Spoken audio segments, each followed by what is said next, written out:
விட்டு ஃபாஸ்டா பணம் பெற ஃபாஸ்ட் மணி கோல்ட் 9655796557. சிவகாசியில் வீடியோ பார்த்துருப்போம் நாம. பாட்டியோட மாம்பழ கூட அந்த தள்ளு வண்டியை அப்படியே எடுத்து மாநகராட்சி வண்டியில தூக்கி போட்டு போனாங்க சார். அந்த பாட்டி பின்னாடியே வந்து அழுதுட்டு போறதெல்லாம் வந்து ரொம்ப கஷ்டமா இருந்துச்சு. இப்போ அந்த பாட்டிக்கு வந்து வீடியோ போட்டிருக்காங்க.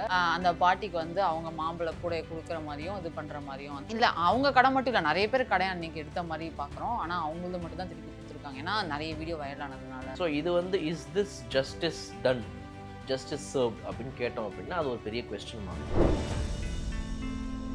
ரமேஷ் அவர்கள் வந்து அவரோட தொகுதியில் வந்து ஒரு முகாம் அமைச்சு மக்கள்கிட்ட வந்து மனுக்கள் கேட்டு வாங்கி அதை தீர்வுபடுத்திருக்காரு. அந்த வீடியோ ரொம்ப வைரல் ஆகிட்டு இருக்கு. இந்த அமைச்சரை போய் எப்படிலாம் அட்டாக் பண்ணலாம், எப்படிலாம் டார்கெட் பண்ணலாம், இவர் வயசில் சின்னவராகிறாரு, இவரை டார்கெட் பண்ணலாம், கீர்த்தனா அமைச்சரை டார்கெட் பண்ணலாம் அப்படின்னு நினைக்கிற உங்களுடைய கேவலமான அரசியல் என்னங்க சொல்கிறாங்க? எவ்வளோ கேவலமாக பண்ணுறாங்க. மக்கள் கொடுத்த டைமில் இந்த மக்களுக்காக, இந்த தொகுதிக்காக நான் முகாம் நடத்துவேன், ஒவ்வொருத்தவங்களையும் மதித்து பக்கத்தில் உட்காந்து அவங்ககிட்ட அவங்க குறைகளை கேட்பேன். அவங்க அழுகுறாங்க, அந்த அம்மா சரிம்மா அழாதம்மா இருமா இப்படி தானே சொல்லுவாங்க. இதுக்கு முன்னாடி அழாதம்மா விடுமா, என்னம்மா அப்படின்னு சொல்றதுக்கு ஒரு 3 பேர் பக்கத்தில் நின்று இருப்பாங்க. திமுக முன்னாள் எம்எல்ஏ ஒரு தடவை மனு கொடுக்குறவங்க பாட்டி, அந்த பிரசார டைம்ல ரொம்ப வைரலாச்சு இந்த வீடியோ. தலையில எடுத்து அடிப்பாங்க, அந்த மனு வாங்கிட்டு தலையில அடிப்பாங்க. அதுதானே இவங்களுக்கு தெரிஞ்ச அரசியல். சேப்பாக்கம்க்கு அவர் ஸ்டார்டிங்ல எம்எல்ஏ வரது 2021 இருக்கும் போதெல்லாம் அவர் நிறைய சேப்பாக்கம் போற வீடியோஸ் நாம் பார்த்துருப்போம். ரோட்ல தண்ணி நிற்கும், அதை போய் சரி பண்ணுவாரு, ரொம்ப ரொம்ப ரூட்டடா ஒர்க் பண்றாரு அப்படிங்கிற மாதிரி ஒரு இருக்கும். நான் ஃபர்ஸ்ட்லாம் நம்பினாங்க அந்த மாதிரி. ஆனா இப்போ இந்த 2026 தேர்தல் ஜெயிச்ச பின்னாடி ஒரு போட்டோ கூட அப்படி பார்க்க முடியாது. அவர் வந்து வருத்தத்துல இருக்கிறாரு, துக்கம் போயிட்டு இருக்குதுல்ல அவங்களுக்கு. கழகத்துல துக்கம் போயிட்டு இன்னுமே சேப்பாக்கம் அவர் போன மாதிரி ஒரு கழகத்துல துக்கம் போயிட்டு இருக்கிறனால இப்ப இந்த இடத்துல இந்த மாதிரி நிகழ்ச்சிகள் எதுவுமே நடத்தணும் கூடாது, செயல்படக்கூடாதுன்னு சொல்லி இருக்குதுங்க. அதனால வந்து அவர் போல அப்பாவுடைய அந்த தோல்வியவே வந்து இன்னும் அவங்க வந்து துக்கம் விசாரிச்சுட்டு இருக்கிறாங்க.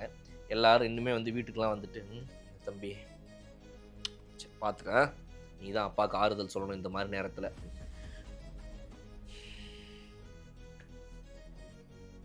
அப்படின்னு உட்காந்துக்கிறாங்க. இன்னும் கல்யாண வீட்டுக்கெல்லாம் வர கூப்பிட்டுறாங்க. ஏன்னா நம்மளே சோகத்தில் இருக்கிறோம், ஒரு சோக கழகத்தில் வந்து உட்காந்துக்கிட்டு கல்யாண வீட்டுக்கு பத்திரிக்கை வச்சுருங்களா, உங்கள் வீட்டில் எப்படா கல்யாணம் நடத்துறீங்க, நீங்கள் நம்ம கழகத்தில் இந்த மாதிரி ஒரு கழகமே ஏற்பட்டுருக்கு அப்படிங்கும்போது, ஐயா அதுக்காக என் குடும்பத்தில் அடுப்பு எரியாமல் இருக்குமா, என் வீட்டில் கல்யாணம் நடக்கக்கூடாதா, இது என்ன கொடுமையாக இருக்குது. உங்கள் அப்பா கூட தான் வந்துட்டு எமர்ஜென்சி பீரியடில் நாடே வந்துட்டு என்ன ஆக போகுதுன்னு தெரியாமல் யோசிச்சுட்டு இருக்கிற டைமில் போய் உங்கள் அப்பா கல்யாணம் பண்ணார். எமர்ஜென்சி பீரியடு, எமர்ஜென்சியில் உங்கள் அப்பா எமர்ஜென்சியாக கல்யாணம் பண்ணலையா, அதெல்லாம் உங்களுக்கு மனசாட்சி இல்லாமல் தெரியல. உங்களுக்கு இப்போ கட்சியில் வந்துட்டு துக்கம் விசாரிக்கிற டைமுங்கிறனால வந்துட்டு எங்கள் வீட்டில் வந்து கல்யாணம் நடக்கக்கூடாது. என்னங்க கொடுமை இது.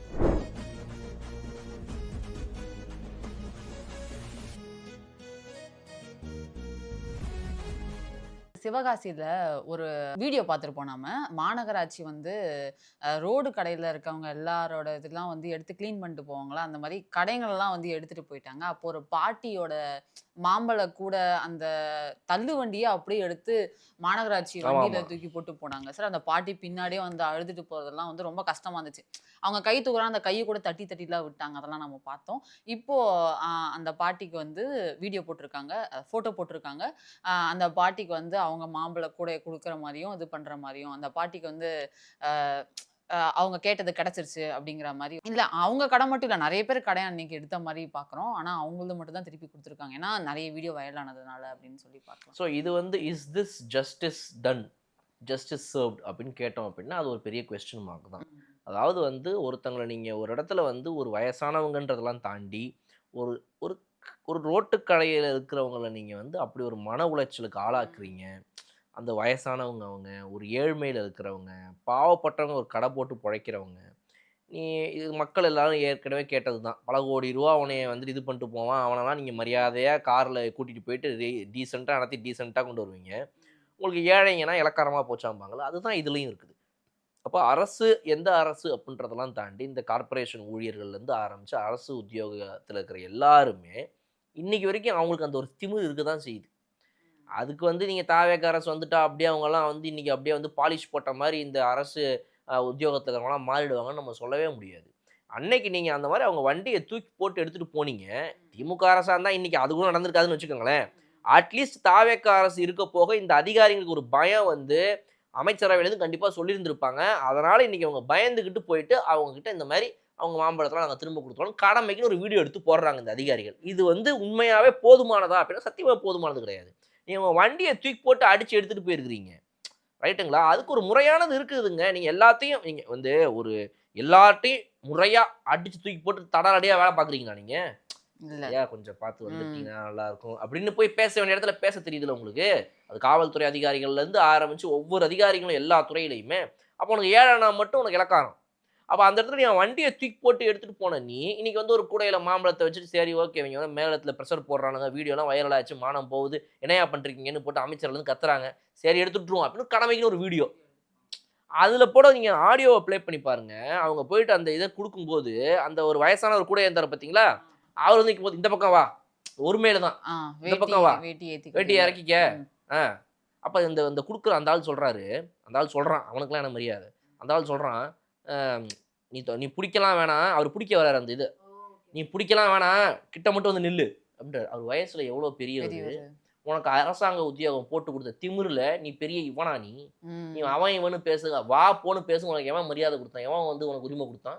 இந்த வயசான அம்மாவை ஓட விட்ட நீ அன்னைக்கு இன்னைக்கு உன் அமைச்சர் உன்னைய மிரட்டுறாருன்னு உடனே உன்னைய அதட்டுறாரு ஒழுங்கா போய் சரி பண்ணியாதன்னு சொன்ன உடனே பயத்துல வந்து நிக்கிறல நீ. அந்த பயம் உனக்கு எங்க போச்சு? ஒரு வீடியோ பண்ணுவோம் வா நில்லு வேட்டியா இருக்கு நீ பிடிக்கலாம் வேணாம் நின்னா போதும் அப்படின்னு அதட்டாம பேசுறிய நீ. இன்னொருத்தரும் அப்படிங்கிற ஒரு மனநிலை இருக்காதுங்க. நம்மள இவ்வளவு அவன் பேசுறதுக்கு காரணம் வேணும்னே தான் சொல்றேன் நான். நீ மக்களுக்கு மரியாதை கொடுக்காத அந்த ஆளுக்கு நான் ஏன் மரியாதை கொடுக்கணும்? தேவையே கிடையாது. உனக்கு கூட கும்பிடு போட்டு உனக்கு கடைசி வரைக்கும் நாங்கள் இப்படியே இருக்கணும். நீ அதிகாரத்தில் உட்காந்துட்டு நீ ஆணவத்தில் ஆடுவேன்னா உனக்கு எவ்வளோ மரியாதையா? தாவேக அரசாக இருக்கட்டும் எந்த அரசாக இருக்கட்டும் இவனுக்கு மாற மாட்டானுங்க. அப்போ இவனுங்களெல்லாம் டீப் ரூட்டடாக மாற்றணும்னா அதுக்கு ஒரு பெரிய சிஸ்டம் சேஞ்ச் வேணும். அதுக்கு தாவேகா கிட்ட என்ன பதில் இருக்குதுங்கிறது தான் இங்கே கொஸ்டின். நீங்க வந்து கரப்ஷனை கட் பண்றீங்க. அது வந்து ஊழலுங்கிறது வந்து ஒரு இண்டஸ்ட்ரியிலயோ ஒரு ஃபீல்ட்லயோ பின்னாடி நடக்கிற ஒரு விஷயம். பர்ச்சேஸ் ஆஃப் ரா மெட்டீரியல்ஸ்ல இருந்து ஆரம்பிச்சு ஒவ்வொரு இடத்துலையும் தெரிஞ்சவனுக்கு கொடுக்குறது தெரியாதவனுக்கு கொடுக்குறதுங்கிறதெல்லாம் கரப்ஷன். அதெல்லாம் ரைட்டு. பிரைபரி ஒவ்வொரு இடத்துல லஞ்சம் வாங்குறானுங்கல்ல நேரடியாக உட்காந்து சிசிடிவி கேமராவெல்லாம் பொருத்தப்பட்ட கவர்மெண்ட் ஆஃபீஸில் கூட இன்னும் வெளியவும் உள்ளேயும் உட்காந்து ஆள் போட்டு சைடில் வாங்குறானுங்களே அதெல்லாம் எப்படி கட் பண்ண போகுது இந்த தாவேக அரசு அப்படிங்கிறது வந்து மிகப்பெரிய கொஸ்டின் தான். ஸோ அதில் இன்னும் அவங்க ஈடுபடணும். பல துறைகளில் நடக்குது தான் இன்னுமே வந்துட்டு பிரச்சனைகள் இருக்குது. பட் சில இடங்களில் பார்க்கும்போது மாற்றம் தெரியுது. கூப்பிட்டு கொடுக்குறாங்க. நாங்களே கூப்பிட்டு இந்த மாதிரி என்னங்க வந்து வாங்கிட்டு போங்கம்மா ₹1 நீ கூட நீ கொடுக்க வேணாமான்னு சொல்கிற மாதிரி அதிகாரிகளும் அரசும் மாறிக்கிட்டு வருதுன்ற செய்திகள் வந்த வண்ணம் இருந்தாலும் கூட இன்னும் இது போன்றவங்க தான் ஒரு 70% உள்ளே உட்காந்துட்டு இருக்காங்க. அஃப்கோர்ஸ் 60 டேஸில் நான் இந்த கவர்மெண்ட் மேலே எந்த ஒரு குற்றமும் சொல்லலை. பட் இந்த அதிகாரிகள் இவனுங்க இப்படித்தான் இவனுங்களை ஒரேடியாக அடித்து தூக்கி ஒரு எக்ஸாமை மொத்தமாக வச்சு நீ ஒரு ஃப்ரெஷ்ஷாக எவன்கிட்டையும் பணம் வாங்கவே நீங்கள் பணம் வாங்கிட்டு உள்ளே விட்டுருக்குறீங்க. எக்ஸாமெல்லாம் தாண்டி 50 லட்சம் 60 லட்சம் பணத்தை வாங்கிட்டு ஒரு மேனேஜர் பொசிஷனுக்கு எக்ஸாம் எழுதினவன்கிட்ட 100 பேர் எழுதியிருக்கிறான். அதில் 3 பேருக்கு தான் கொடுக்க போகிறீங்க. அந்த 3 பேர் யாருன்னு சூஸ் பண்ணுறது நீங்கள் காசை வாங்கிட்டு உள்ளே விட்டிங்கன்னா அவன் எப்படிங்க இந்த அரசு இயந்திரத்தை வந்துட்டு மதிப்பான்? நானே பணம் கொடுத்தாண்டா உள்ளே வந்துருப்பேன்ற திமிரில் தானே உள்ளே உட்காந்துட்டு இருப்பான். அப்போ அவனுக்கு மொத்தத்தையும் நீங்கள் மாற்றணும் அப்படின்னா அது தாவேக்கா நினச்சா மட்டும்தான் முடியும். இந்த 5 வருடங்களுக்குள்ள இவனுங்க எல்லாரையுமே ஃபுல்லாக வைப் அவுட் பண்ணிட்டு ஃப்ரெஷ்ஷாக ஆட்களை உள்ளே இருக்கணும். கண்டிப்பாக ரெஸ்பான்சிபிலிட்டியாக நடந்துக்கிற ஆட்களை எல்லாருமே வழக்கு போடணுங்க. எல்லாருமே வழக்கு போடணும். எவன் வந்து அஞ்சம் வாங்குறான் எவன் இந்த மாதிரி மரியாதை எல்லாம் நடந்துக்கிறான் அதிக துறை ரீதியான நடவடிக்கை எடுக்கணும். இப்போ இந்த ஆளே வந்து இந்த மாதிரி வந்து வா போன்னு ஒருமையில் பேசினான்ல கேஸ் போடணும். இதுக்கெல்லாம் ஏன் இதெல்லாம் ஒரு கேஸ் அப்படின்னு கேட்டால் முடியும். சட்டத்தில் இடம் இருக்கு போடலாம். வெளிநாட்டில் ஒரு சாதாரண ஒருத்தன் ஒரு $100 சம்பாதிக்கிறானா இருந்தாலும் $1 மில்லியன் சம்பாதிக்கிறானா இருந்தாலும் அவனை மதிக்கணும். மதிக்கிறாங்க. அந்த மரியாதை அவனுக்கு இருக்குது. சரிங்களா? ஒருத்தன் காருக்குள்ளே உட்காந்துட்டு இருக்கிறான் அப்படின்னா நம்ம போய் பார்க்குறோம். ஹாலிவுட்டில் என்ன படத்தில் மட்டுமா நேர்லேயும் நடக்குது. அமெரிக்காவில் ஒரு போலீஸ்கார் வெளியே போய் நின்றுட்டு எக்ஸ்கியூஸ் மீ உங்கள் பேர் ஹாய் ஹலோ ஒரு நிமிஷம் வெளியே வரீங்களா? ஆமாம் இன்வெஸ்டிகேஷன் அந்த மாதிரி ஏதாவது போனாங்கன்னா வீட்ல இருந்து வெளியில வர சொல்லி கார்ல உட்காந்துட்டு ஓரம் கட்டினா கூட ஓரம் கட்டிட்டு மரியாதையா நின்று அவன்கிட்ட 2 வார்த்தை பேசி வெளியே வாங்க ஒரு நிமிஷம் அப்படின்னு சொல்லி அதை அவன் மறுத்தா மட்டும்தான். நீ இதே மாதிரி நீங்க மறுத்துட்டே இருந்தீங்க அப்படின்னா நான் உங்களை தடலடியா கீழே இறக்க வேண்டியது இருக்கும். So please cooperate. இப்படிதாங்க அங்கே நடக்குது. ஏங்க அதுவும் இந்த உலகத்தில் இருக்கிற இன்னொரு நாடு தானேங்க. அப்போ இது சிஸ்டமேட்டிக்காக சேஞ்ச் ஆகணும்ல. என்னை ஏன் நீ மதிக்க மாட்டேங்கிற? நான் போடுற டேக்ஸ் பணத்துலேருந்து உனக்கு சம்பளம் கொடுக்குற வாங்குற ஆளு நீ ஏன்டா என்னை மதிக்க மாட்டேங்கிறன்னு எவங்க யோசிக்கக்கூடாதீங்க? ஏங்க யோசிக்கக்கூடாது? அப்போ அந்த ரெஸ்பெக்ட் அப்படின்றது ஒவ்வொரு சிட்டிசனுக்கும் இங்கே இருக்கணும். அந்த ரெஸ்பெக்டை கொடுக்குற அளவுக்கு இந்த அதிகாரிகளை மாற்றணும், இல்லை அதிகாரிகளே மாற்றணும். நீங்க சொல்ற மாரி ஒரு பொறுப்பான அமைச்சர்கள்லாம் கண்டிப்பா வரணும். அந்த தாவேக்கா அரசு ஏதாவது நடவடிக்கை எடுக்குறாங்களா? அப்படிங்கிறத பார்க்கலாம். மினிஸ்டர் ரமேஷ் அவர்கள் வந்து அவரோட தொகுதியில வந்து ஒரு முகாம் அமைச்சு, மக்கள் கிட்ட வந்து மனுக்கள் கேட்டு வாங்கி, அத தீர்வுபடுத்தியிருக்காரு. அந்த வீடியோ ரொம்ப வைரல் ஆயிட்டு இருக்கு. ஏன்னா மினிஸ்டர காணோம், எம்எல்ஏவ காணோம் அப்படின்லாம் வந்து திமுக ஃபேக் நரேட்டிவ்ஸ் கிரியேட் பண்ணதெல்லாம் நம்ம பேசினோம். அதுக்கு பதிலடி குடுக்குற மாரி இந்த வீடியோ இருக்கு அப்படின்னு ட்விட்டர்ஸ் நெறைய பேர் போட்டுட்டு இருந்தாங்க. அது அவர் எப்படின்னா, இப்ப நான் நிக்கிறேன், என்கிட்ட வந்து மனு குடுக்கணும் அப்படின்னு இல்லாம, அவங்கவங்க பக்கத்துல போய் இதெல்லாம் புதுசா இருக்கு பார்க்கறதுக்கே. அவங்கவங்க ஒரு ஒரு மனு வாங்கி, அந்த மனுவோட டிபார்ட்மெண்ட்ட உடனே கூப்பிட்டு, இப்ப ரேஷனா, இல்ல டிரான்ஸ்போர்ட்டா, இல்ல எலக்ட்ரிசிட்டியா, உடனே அங்க எல்லாம் இருக்காங்க அந்த அதிகாரிகள். அவங்கள வர சொல்லி, இவங்களுக்கு இந்த பிரச்சனையா அத பண்ணணும். மாத்தி குடுக்கணும். இல்ல ஆக்ஷன் எடுக்க சொல்றோமா அப்படின்னு சொல்லிட்டு அவங்களுக்கும் சொல்லி, ஒருத்தரும் அப்படி முடிஞ்சுச்சா, அத அடுத்து அவர்கிட்ட பிஏட்ட குடுக்குறாரு. திருப்பியும் அவங்கள எழுந்து போ சொல்லிட்டு, அதுக்கு அடுத்த சேர்ல உட்கார்றாரு. இந்த மாரி நெறைய பேரு கண்ணீர் விட்டு அழுது, அந்த மாரிலாம் பெட்டிஷன் குடுத்தாங்க. எனக்கு 20 இயர்ஸ், 30 இயர்ஸ், 15 இயர்ஸ் தான் இந்த பிரச்சனை நடக்காம எனக்கு தீர்வு குடுக்காம இருக்கப்படுது. இப்படிலாம் தீர்வு குடுக்கும். இதுக்கு மேல நடக்கணும்னு நெனைக்கிறேன் அப்படின்ற மாரி சொல்லியிருக்காங்க. இது ஸ்ரீரங்கம்ல வந்து ஒரு இடத்துல மட்டும் நடக்க போறது கிடையாது. இதுக்கு மேல ஸ்ரீரங்கம்ல நெறைய இடத்துல இந்த மாரி முகாம் போடலான்ட்டு இருக்கோம். வாரத்துக்கு ஒரு வாட்டி, இல்ல மாசத்துக்கு ஒரு வாட்டி. அது இன்னும் சொல்லல. பட் ஆனா அந்த இதுல போட்டிருந்தாங்க. ஸ்ரீரங்கம் அதுல போன முகாமுக்கு போனவர் ஒருத்தர் ட்வீட் பண்ணியிருந்தாரு. இந்த மாரி நடக்க போறதா சொல்றாங்க எங்களுக்கு அப்படின்னு சொல்லி சொல்றாங்க. இந்த அமைச்சரை போய் எப்படி எப்படிலாம் அட்டாக் பண்ணலாம், எப்படி எப்படிலாம் டார்கெட் பண்ணலாம், இவர் வயசில் சின்னவராகிறாரு, இவரை டார்கெட் பண்ணலாம், கீர்த்தனா அமைச்சரை டார்கெட் பண்ணலாம் அப்படின்னு நினைக்கிற உங்களுடைய கேவலமான அரசியல் என்னங்க சொல்கிறது? எவ்வளோ கேவலமாக பண்ணுறானுங்க இவங்க. இப்படிப்பட்ட ஒரு அமைச்சர் இந்த இளம் வயசில் நம்ம வந்து நேர்மையாக இருக்கணும், இந்த மக்களுக்காக உழைக்கணும், 5 வருஷம் டைம் நம்ம கொடுத்துருக்குறாங்க. இந்த 5 வருஷம் மக்கள் கொடுத்த டைமில் இந்த மக்களுக்காக, இந்த தொகுதிக்காக நான் முகாம் நடத்துவேன். ஒவ்வொருத்தவங்களையும் மதித்து பக்கத்தில் உட்காந்து அவங்ககிட்ட அவங்க குறைகளை கேட்பேன். அவங்க அழுகுறாங்க அந்த அம்மா. சரிம்மா அழாதம்மா இருமா இப்படி தானே சொல்லுவாங்க இதுக்கு முன்னாடி. அழாதம்மா விடுமா என்னம்மா ஐயா அப்படின்னு சொல்றதுக்கு ஒரு 3 பேர் பக்கத்தில் நின்று இருப்பாங்க. திமுக முன்னாள் எம்எல்ஏ ஒரு தடவ மனு குடுக்குறவங்க பாட்டி. அது பிரசார டைம்ல ரொம்ப வைரல் ஆச்சு அந்த வீடியோ. தலையில எடுத்து அடிப்பாங்க. அந்த அந்த மனு வாங்கிட்டு தலையில அடிப்பாங்க இப்படி. அதுதானே இவங்களுக்கு தெரிஞ்ச ம். அரசியல். ம். தலையில அடிக்கணும். அவங்க மைக்லாம் இருக்குது, சுத்தி கேமராலாம் இருக்குது. போஸ்ட் குடுக்கறதுக்காக ஒரு 3 பேர் சும்மா கம்ப்ளைண்ட் குடுக்குற மாரி வாங்கம்மான்னு சொன்னா, மைக்லாம் ஆன்ல இருக்கும்போது நீ பாட்டுக்கு கம்ப்ளைண்ட் என்னன்னு வாய திறந்தோட சொல்ல ஆரம்பிச்சிடுற. என்ன உனக்கு அறிவில்ல அப்படின்னு நினைச்சுப்பாங்க மனசுக்குள்ள. இந்தாம்மா இரும்மா அதான் வாங்கிட்டேன்ல செய்கிறேன் உனக்கு செய்யாம அப்படி சொல்லி ஆரம்பிச்சோன்னா கேமராக்கும் தெரிஞ்சு அப்படியே சிரிப்பா மாத்திடுவானுங்க அதை அப்படியே. ஆமா. ம். ம். நான் பண்றேன் எங்க பண்ணாம போறேன் உனக்கு தானே பண்ணேன். வரலையா உன் வீட்டுக்கு அன்னைக்கு வந்து பண்ணலையா உங்க ஏரியாவுக்கு தான் வந்தேனே தொகுதிக்கு வந்தேனே அப்படின்னு சொல்லி அப்படியே சிரிப்பா மாத்திட்டு அந்த அம்மாவை கடைசிக்கு பேச விடாமையே அவங்க வாயை அடைச்சு அனுப்பி விட்டுட்டு நம்ம அமைச்சர்கிட்ட மனு கொடுத்துருக்கோம் அவர் பார்ப்பாரு அப்படின்னு நினைச்சிட்டு 5 வருஷம் அந்த அம்மா சும்மா உட்காந்துட்டு திரும்ப 5 வருஷம் முடியும் போது திரும்பவும் இன்னொரு அமைச்சர் வருவார் அவர்கிட்ட போய் கொடுத்து இப்படியே தானே எங்கள் வாழ்க்கை ஓடிட்டு இருந்துச்சு. அப்போ இன்னைக்கு இந்த சின்ன வயசுல அந்த அமைச்சர் போய் ரமேஷ் அவர்கள் உண்மையாக ரொம்ப பெருமையாக இருக்குதுங்க அவர் பண்ணுறதை பார்க்கும்போது போய் உட்கார்றாரு கேட்குறாரு. அந்த நீங்கள் கூட போன இன்டர்வியூல ஏதோ சொன்னீங்க முதல்ல மனுஷனா மதிச்சு உட்காந்து பேசக்கூடிய அரசியல்வாதி நீங்கள் வேணும் அப்படின்னு அதை பண்ணுறாருங்க அவர். உட்காந்து மதிச்சு பேசி கேட்டு அவங்களுக்கான டைமை கொடுத்து சரி அழாதீங்கம்மா இருங்க அப்படின்னு சொல்லி அவங்க அழும்போது கூட இருந்து அந்த அந்த வருத்தத்தை அவர் பகிர்ந்துக்கிறார் அங்கே உட்காந்து. அது போன்ற அரசியல்வாதிகள் இது போன்ற அரசியல் அடுத்தடுத்து காலங்களில் வரும்போது திமுகன்ற ஒரு கட்சிக்கு இடமே இல்லாம ஐயா சட்டசபையில் சாரி இடம் இல்லை இல்லையே இருக்குமே நிறைய இடம் இல்லை இடம் இருந்துச்சு. பட் அந்த 234 சீட்டுமே வந்துட்டு எங்கேயுமே உங்களுக்கு இடம் இல்லையா. ஏன்னா நீங்கள் எல்லா தொகுதியிலையும் தோத்துட்டீங்க. மக்கள் உங்களை வந்துட்டு இனிமேல இந்த ஆட்சியே வேண்டாம் இப்படி ஒரு அரசே வேணாம் இப்படிப்பட்ட கட்சியே எங்களுக்கு வேண்டாம் தயவுசெய்து கட்சியே கலைச்சிட்டு வீட்டுக்கு போயிருங்கன்ற அளவுக்கு உங்களை மக்கள் வந்துட்டு அடிச்சு துரத்திட்டாங்க அப்படின்னு சொல்லக்கூடிய செய்தி ஒவ்வொரு முன்னாள் திமுக அமைச்சர்களுக்கும் எம்எல்ஏக்களுக்கும் இன்றைய எம்எல்ஏக்கள் காதுல ஒலிக்கும். யாரெல்லாம் அந்த கண்ணாடி அப்படி ஸ்டைலா எடுத்து மாட்டிட்டு இப்போ டயலாக் பேசுறாங்களோ சேப்பாக்கத்துல 2 தடவை ஜெயிச்சுட்டு அவங்களாம் 2034 இருக்கும் பதில் எப்படி சேப்பாக்கம் மிஸ் ஆச்சு அப்படின்னு. சேப்பாக்கம்க்கு அவர் ஸ்டார்டிங்ல எம்எல்ஏவா இருந்து 2021ல இருக்கும்போதெல்லாம் அவர் நிறைய சேப்பாக்கம் போற வீடியோஸ் நாம் பார்த்துருப்போம். ரோட்ல தண்ணி நிற்கும் அதை போய் சரி பண்ணுவாரு. ரொம்ப ரொம்ப ரூட்டடா ஒர்க் பண்றாரு அப்படிங்கிற மாதிரி ஒரு இருக்கும். ஃபர்ஸ்ட்லாம் நம்பினாங்க அந்த மாதிரி. ஆனா இப்போ இந்த 2026 தேர்தல் ஜெயிச்ச பின்னாடி ஒரு போட்டோ கூட அப்படி பார்க்க முடியாது. அவர் வந்து வருத்தத்துல இருக்கிறாரு. இன்னும் துக்கம் போயிட்டு இருக்குதுல்ல அவங்களுக்கு கழகத்துல துக்கம் போயிட்டு இன்னுமே சேப்பாக்கம் அவர் போன மாதிரி ஒரு நியூஸ் கழகத்துல துக்கம் போயிட்டு இருக்கிறனால இப்ப இந்த இடத்துல இந்த மாதிரி நிகழ்ச்சிகள் எதுவுமே நடத்தவும் கூடாது செயலும் கூடாதுன்னு சொல்லி இருக்குதுங்க. அதனால வந்து அவர் போல அவங்க அப்பாவுடைய அந்த தோல்வியவே வந்து இன்னும் அவங்க வந்து துக்கம் விசாரிச்சுட்டு இருக்கிறாங்க. எல்லாரும் இன்னுமே வந்து வீட்டுக்கெல்லாம் வந்துட்டு தம்பி சரி பார்த்துக்க, நீ தான் அப்பாவுக்கு ஆறுதல் சொல்லணும் இந்த மாதிரி நேரத்தில்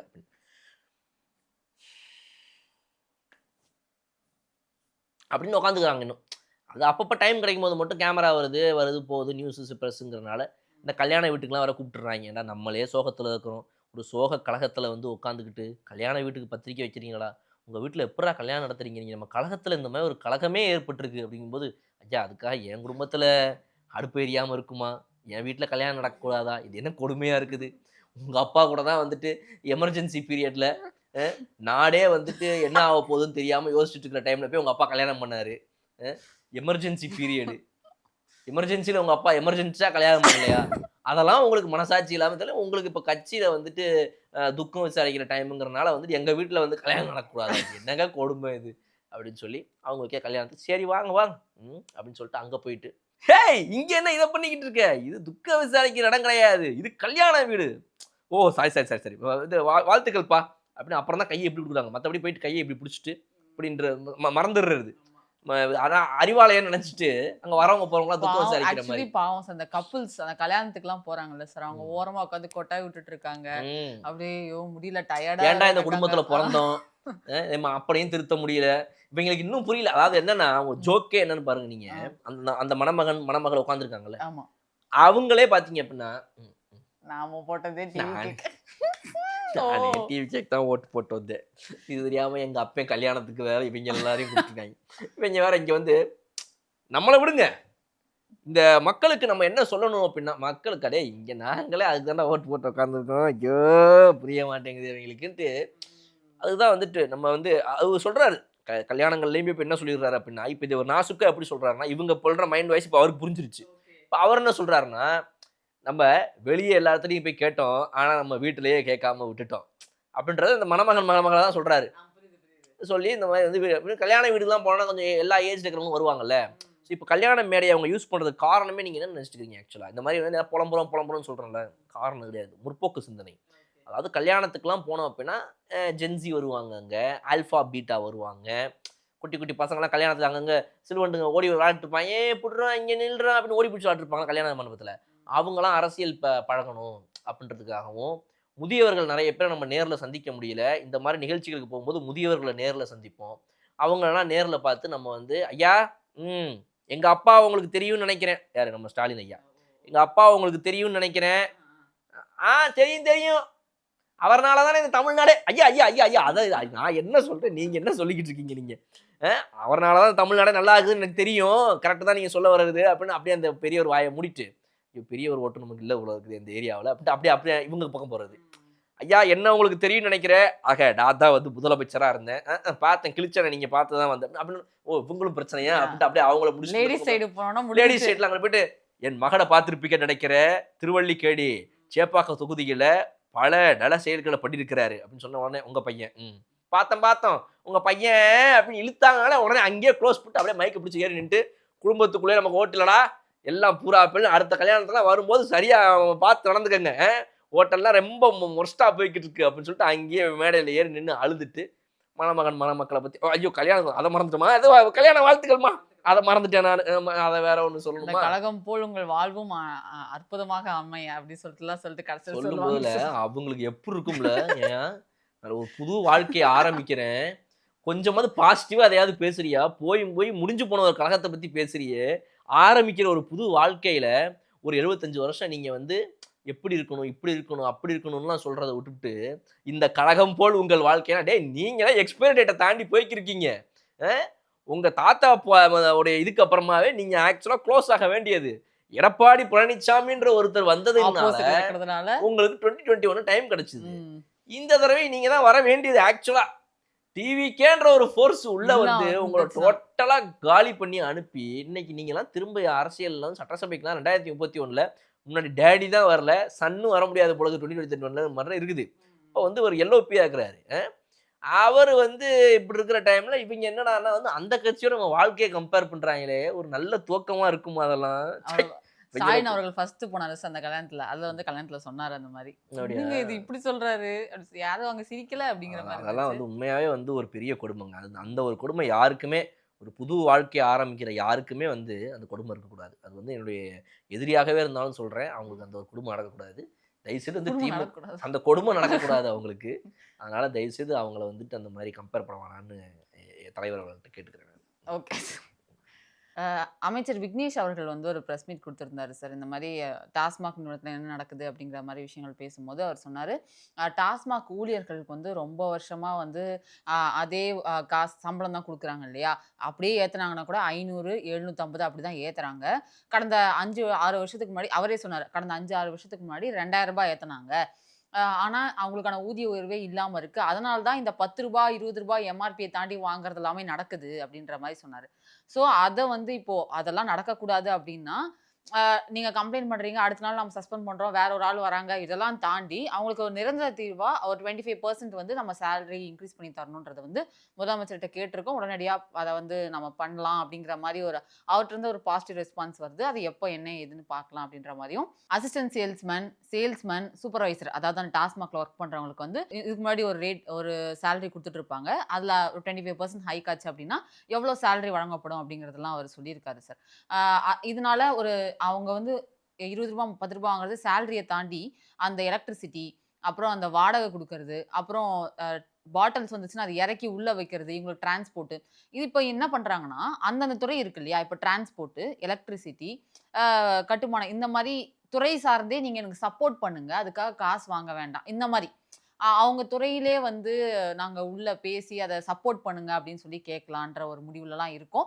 ஸோ அது வந்து அந்த ரூ. 10 ரூ. 20க்கான ஒரு தீர்வே நாம வந்து பண்ணிரலாம் இன்னும் கொஞ்ச நாள்ல அப்படின்ற மாரி அவர் சொல்லியிருக்காரு சார். ஏற்கனவே சொல்லியிருந்தாரு இந்த மாதிரி வந்துட்டு, ஆமா, எப்படியாவது இது நான் வந்து இவங்களுடைய பணியில ஆமா. இருக்கக்கூடிய பிரச்சனைகள அங்க சரி பண்ணி கண்டறிஞ்சு, குடுக்குறேன் அப்படின்னு அத சொன்னாரு. சரி பண்ணா தான் இந்த இதெல்லாம் பண்ண முடியும். இல்லன்னா இந்த மாரி எக்ஸ்ட்ரா இவங்க அமௌண்ட் வாங்கிட்டு இருக்கிறத வந்து தடுக்கிறது ரொம்ப கஷ்டம் அப்படின்ற மாரி சொல்லியிருந்தாரு. அதுக்கேத்த மாரி இப்ப வந்துட்டு சொன்னத வந்து செஞ்சுட்டு இருக்க ஆரம்பிச்சிருக்காங்க. அதுக்கு முதல்ல வந்து வாழ்த்துக்கள். பட் ஆனா இதுல வந்து என்ன ஒரு விஷயம் அப்படின்னா, அ இந்த அ தொழிலாளர்கள் சங்க யூனியன் வந்து என்ன பண்ணுது அப்படின்னா, இதுல குறுக்க வந்து, "அது எப்படிங்க நீங்க வந்து எங்கள கேட்காம கொள்ளாம எங்க இந்த தொழிலாளர்கள் சங்கத்தோட நீங்க வந்து ஒரு மீட்டிங்லாம் வைக்காம, டக்குனு நீங்க பாட்டுக்கு ஒரு ஹைக் 25% எப்படி அனவுன்ஸ் பண்ணுவீங்க நீங்க?" அப்படின்ட்டு அவங்க வந்து இப்ப வந்து அதுக்கு வந்து ஒரு கண்டனம் தெரிவிச்சிருக்காங்க. நீங்க எங்களோட உட்கார்ந்து பேசி, ஆலோசனை பண்ணி அதுக்கப்புறம் தான் சார் ஹைக் பண்ணணும். ஏங்க இதுக்கு முன்னாடி உங்களுக்கு வந்து 500, 1000 குடுத்தாய்ங்க. இவங்க 25% ஹைக் ஏங்க அது என்னங்க நீங்க தொழிலாளர்கள் சங்கத்தோட நீங்க டிஸ்கஷன் பண்ணாம, இது வேலைக்கு ஆவாது போல அப்படின்னு சொல்லிட்டு. எனக்கு தான் தெரிஞ்சு நான் என்ன சொல்றேன், இவங்களுக்கெல்லாம் சிவாஜி படத்துல வர மாரி, ஐயா இது ஓகேன்றவங்க ஓகே கையெழுத்து போடுங்க. இல்லன்றவங்க அது ஆஃபீஸ் ரூம்ல வெயிட் பண்ணுங்க. அப்படின்ற மாரி இவங்களுக்கெல்லாம் ஒரு ஒரு மெத்தட் இருந்தா எப்படி தான் சார் சரியாகும் போல இருக்கு. ரஜினி மாரி டக்குன்னு பேசுறீங்க. ஆமா. அந்த மாரி தான் அவசரப்பட்டு அ. வேலைக்கு எடுக்கணும் போல இருக்கு இவங்கள. என்னன்னா, சிம்பிளா சொல்றேங்க. அது ஜோக்கா சொன்னேன். பட் என்னன்னா, ஒரு ஒரு மாற்றம்னு ஒண்ணு வருது. அந்த மாற்றத்த நான் எதிர்ப்பேன். ஏங்க நீங்க தொழிலாளர்கள் சங்கம்னா தொழிலாளர்களுக்காக தானேங்க நீங்க பேசணும். நாங்க தொழிலாளர்கள் சங்கம் தான். பட் ஆனா பார்த்தீங்கன்னா வந்து எங்களுக்கு ஒரு மரியாதை இருக்குதா இல்லையா? அப்படின்னு நீங்க இந்த இடத்துல போய் முறுக்குறதும், அந்த தொழிலாளர்களுக்கு வந்து அவங்களுக்கு மேபி வந்து ஓகேவா இருக்கும் இவங்க கொண்டு வர்றது. ஆ இவங்க பண்ற வம்புல வந்து அப்ப இவங்க ஏன் வம்பு பண்றாங்கன்றத நீங்க கேட்கணும் இங்க. ஏன் சார்? இந்த மாரி சங்கங்கள்லாம் பொதுவா ஏன் எப்படி இந்த மாரி பிஹேவ் பண்ணுது அப்படின்றத நீங்க வந்து அனலைஸ் பண்ணணும் எப்பவுமே. அவங்கள டிஎம்கேவோட கொஞ்சம் அப்படி நான் சொல்லலங்க. நீங்க அனலைஸ் பண்ணிக்கங்கன்னு சொன்னேன். உங்க ஓகே. அனலைஸ நீங்க பண்ணிக்கங்க. இந்த சங்கங்கள், யூனியன் அப்படின்னு இருந்தாலே பொதுவா இதுக்கு முன்னாடி இருந்த 2 திராவிட கட்சிகள்ல எந்த கட்சி வந்து முக்கியமா இந்த யூனியன்களெல்லாம் கண்ட்ரோல்ல வச்சிருந்துச்சு? கரூர் சம்பவம் நடந்ததுக்கு பிறகு அடுத்த நாளே விடிய காலையில 4 மணிக்கெல்லாம் வந்துட்டு போஸ்டர் ஒட்டுனது எந்த சங்கம்? ஸ்டூடண்ட்ஸ் யூனியன் ஆமா. அப்படின்னு சொல்லி போடுவாங்க. அந்த ஸ்டூடண்ட்ஸ் யூனியனுக்கு யாருங்க இந்த மாரிலாம் போட சொல்லி குடுத்தா? அப்படின்னு நீங்க தேடி பார்த்தீங்கன்னா, அதுக்கு பின்னால ஒரு கட்சி இருக்கும். அந்த கட்சி தான் இந்த யூனியன்களலாம் வந்துட்டு, "எப்பா ஏய் தம்பி உங்க பேர தான் நீங்க போடணும்னு அவசியம் இல்ல. உங்க பேர போட்டு நாங்க ஸ்டிக்கர் ஒட்டிக்கிறோம்." அப்படின்ற ரேஞ்சுக்கு வந்துட்டு இந்த மாரி யூனியன்கள வந்துட்டு மிஸ்லீட் பண்ணி, மிஸ்கைட் பண்ணி, ஒரு யூனியன்னா அந்த ஒரு பிரச்சனைக்காக, அந்த தொழிலாளர்களுக்காக ஒவ்வொருத்தவங்களும் யார் அதுல சார்ந்து இருக்கிறாங்களோ, அவங்களுக்காக போய் நிக்கக்கூடியதுங்கிறத தாண்டி, இது ஒரு அரசியல் கட்சியுடைய அரசியல் லாபத்துக்காக இயங்கக்கூடிய இயக்கங்களாக அந்த யூனியன்கள மாற்றிய அந்த கொடுமையும், பாவமும் ஒருத்தங்களுக்கு போய் சேரும். ம். அத நீங்க யாருன்னு பார்த்துக்கங்க. Okay sir. புரிஞ்சிருச்சு சார். அதே மாரி இன்னொரு விஷயங்கள் பேசியிருந்தாங்க. அ செய்தியாளர் வந்து கேட்டிருந்தாரு. இந்த மாரி ஒரு சில அ ஆல்கஹால் பிராண்ட்ஸ் எல்லாமே வந்து தமிழ்நாட்ல கிடைக்கிறதில்ல அப்படின்னு ரொம்ப சொல்லிட்டு, பெரிய பிரச்சனைங்க அதெல்லாம். நிஜமா பார்த்தீங்களா? அவரும் அதே மாரி தான் புரிஞ்சுக்கிட்டாரு சார். அது அந்த மாரி கேட்கல அவரு சொல்லப்போனா. அதுக்கப்புறம் அந்த செய்தியாளரே எக்ஸ்பிளைன் பண்ணாரு. அதாவது தமிழ்நாட்ல இல்லாம பாண்டிச்சேரி, பெங்களூர் இந்த மாரி இடத்துல வந்து அந்த ஆல்கஹால் கிடைக்குது. ஆக்சுவலி அது தரமான ஆல்கஹால். அதாவது அதாவது பின்விளைவுகள்லாம் சொல்லுவாங்க இல்லையா, நிறைய குடிக்கிறவங்களுக்கு அந்த மாதிரி நடக்காம இருக்கும். பட் ஆனா தமிழ்நாட்டுல இருக்கிற ஆலைகள்ல இருந்து வரக்கூடிய ஆல்கஹால்ஸ், அதாவது திமுக, அதிமுக தான் இதுக்கு ஆலைகளோட இது பெர்மிஷனை குடுத்துருப்பாங்க. அவங்ககிட்ட இருந்து வர சரக்கு வந்து அவ்வளோ குவாலிட்டியா இருக்காது. ஸோ இந்த மாதிரி பிராண்ட்ஸ் எல்லாம் பாண்டிச்சேரியில கிடைக்குது, பெங்களூர்ல கிடைக்குது. அதெல்லாம் இங்க கிடைக்க மாட்டேங்குது. அதுக்கு ஏதாவது புது பர்ச்சேஸா ஏதாவது வெளியில இருந்து வாங்குற ஐடியா இப்ப டாஸ்மாக்குக்கு இருக்கா? அப்படிங்கிற மாரி கேட்டிருந்தாங்க. நீங்க சொல்லுங்க, செஞ்சுருவோம். அது ஒண்ணும் பிரச்சனை கிடையாது. முதல்ல இந்த பிரச்சனைலாம் பார்க்குறோம். ஏன்னா பிரையாரிட்டி எதுன்னு பார்த்துட்டு, அத சரி பண்ணிட்டு அதுக்கப்புறம் என்னென்னலாம் பார்க்கலாம். இல்ல முதல்ல நம்ம பார்க்க வேண்டியது என்ன அப்படின்னா வந்து பள்ளிகளுக்கு பக்கத்துல, அப்புறம் வந்து கவர்மெண்ட் பஸ் ஸ்டாண்டுங்க இருக்கிற இடத்துக்கு பக்கத்துல, இது மாதிரிலாம் பக்கத்துல இருக்கிறத க்ளோஸ் பண்ணணுங்கிற ஃபர்ஸ்ட் ஸ்டெப்ப எடுத்துட்டாங்க. அது முதல்ல பாராட்டத்துக்குரிய ஒரு விஷயம். அந்த 717 கடைகளின் மூடுதலுக்கு பின்னால பார்த்தீங்கன்னா, இந்த மெஷின் ஒண்ணு கொண்டு வரப்படுது. இந்த மெஷின்ல நீங்க பாட்டில போட்டு எடுக்கலான்ற மாரி ஒரு ட்ரையல்ல ஒண்ணு பண்றாங்க. அது வொர்க் அவுட் ஆச்சு. அதுல எந்த பிரச்சனையும் இல்ல அப்படின்னா, நாங்க இன்னும் அந்த மெஷின எல்லா இடத்துலயும் கொண்டு வந்துருவோம்னு சொல்றாங்க. அடுத்து பார்த்தீங்கன்னா, இந்த துறை ரீதியா இவங்க பண்ணது வந்து இந்த ரூ. 10 அப்படிங்கிறத வந்துட்டு எக்ஸ்ட்ராவா வந்து எம்ஆர்பிக்கு மேல வச்சு விக்காம, அந்த ரூ. 10 எம்ஆர்பிக்கு உள்ள கொண்டு வர போறோம். இப்ப ரூ. 140 பாட்டில நீங்க ரூ. 10 எக்ஸ்ட்ரா போட்டு வாங்காம, நீங்க ரூ. 150 நாங்க எம்ஆர்பிய மாத்த போறோம். மாத்துனோம்னா, அந்த ரூ. 10 இதுக்குள்ளேயே வரும். ஸோ நீங்க இந்த ரீசைக்ளிங் ப்ராசஸ்க்காக இந்த பாட்டில நீங்க திரும்ப குடுத்தீங்கன்னா, அந்த ரூ. 10 இப்படி போகும். திருப்பி வந்துரும். ஸோ இப்ப இதுல என்ன ஆகும் அப்படின்னா, நீங்க அந்த ரூ. 10 அரசுகிட்ட கட்டியிருக்கிறீங்க. அரசு உங்களுக்கு திரும்ப அந்த ரூ. 10 குடுக்கும். இப்படின்ற ஒரு கான்செப்ட்ல நான் கொண்டு வருவேன். ஏன்னா இந்த கான்செப்ட் இதுக்கு முன்னாடி கொண்டு வந்தது இவங்க தான். இது திமுக. திமுக தான் கொண்டு வந்தாங்க. அப்ப இத வந்து நாங்க மொத்தமா இது பண்ண முடியாது. அப்ப நாங்க என்ன பண்ணோம், இந்த ரீசைக்கிள் பண்றதுக்கு முன்னாடி இந்த பாட்டில நீங்க வச்சுக்கிறீங்க, இல்ல ரீசைக்கிள் எங்கள்ட்ட குடுக்குறீங்க. அதுக்கு ஒரு ரூ. 10 திரும்ப குடுக்கணும் அப்படின்னா, நீங்க எங்களுக்கு அரசுகிட்டயே குடுங்க. ஏன்னா இதுக்கு முன்னாடி என்ன ஆகும், ரூ. 10 இவங்க கைக்கு போகும். ஆனா நீங்க திரும்ப கேட்கும்போது அந்த பாட்டில போயிட்டு கவுண்டர்ல குடுத்து ரூ. 10 வாங்குறீங்கன்னா, அந்த ரூ. 10 இனிமேல மெஷின் வழியா வரும்போது கவர்மெண்ட் கிட்ட இருந்து அந்த ரூ. 10 வரும். வரும். சோ குடுக்குறது நீங்க இவங்கிட்ட. ஆனா வாங்குறது ரூ. 10 கவர்மெண்ட் கிட்ட. அப்படின்னா அப்ப கவர்மெண்ட் லாஸ் இழப்பு. தானே. ஆமா. அதனால தான் அந்த ரூ. 10 நாங்க எம்ஆர்பிக்குள்ள கொண்டு வர போறோம்னு போன வாரம் ஒரு செய்திய கொண்டு வந்தாங்க.